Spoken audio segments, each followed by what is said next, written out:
Berat Gjimshiti është njeriu që ka rëmbyer zemrat e shqiptarëve dhe tani është me shiritin e kapitenit te kombëtarja.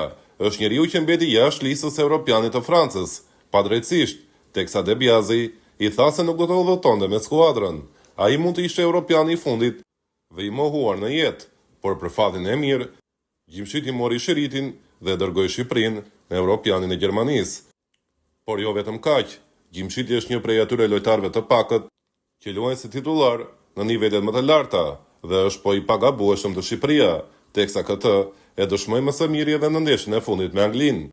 Gjimshiti ka intervista të rradha, disa kohë më parë ka dalë në emisionin Koha Shtesë dhe tani në një tjetër podcast me Heidi Lushtakun në Biseda podcast, një rrëfim i gjatë i kampionit ton që mbi të gjitha është një njeri shembull me porullusinë e tij që është dëshmia më e mirë e cila tregon qartë se përse ky sukses nuk ka qenë aq rastësor, por gjendet fare lehtë në sjelljen e Berat Gjimshitit. Kur ishte diskutimi për të zgjedhur mes Shqipërisë dhe Zvicrës, unë zgjodha Shqipërinë.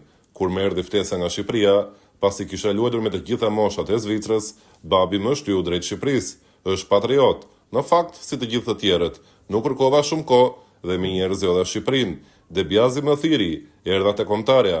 Pastaj ngela jashtë evropianit. Nuk ka problem. Mesazhet e shumta të shqiptarëve ishin të rëndësishme për karrierën time në atë kohë dhe u tregova se bën gabime mua në atë rast. Gjithsesi e mërzitje e madhe që ngela jashtë evropianit ishte 1 deri në 2 javë dhe më pas kaloi. Kur ra shorti tani me Serbinë, thash, "O jo, mos prap." Nuk isha i kënaqur për shkak të ngjarjeve që kanë ndodhur në të kaluarën, por besoj dhe shpresoj se këtë herë nuk do të ndodhë e njëjta gjë dhe se do të merremi vetëm me një ndeshje sportive. Gruaja serbe, ajo është e lindur në Zvicër, ashtu si dhe unë.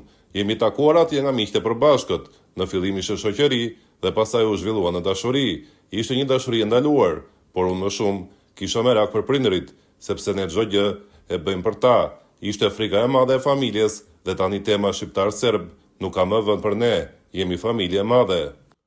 Mendojmë vetëm për dashurinë tonë dhe për familjen. Ajo ka rëndësi. Familja ime nuk pranoi menjëherë. Mendoj se ishte diçka kaluese dhe jo serioze, por pasi kaluan muaj dhe i tha se ishte diçka serioze kjo lidhje, e pranuan ashtu siç ishte.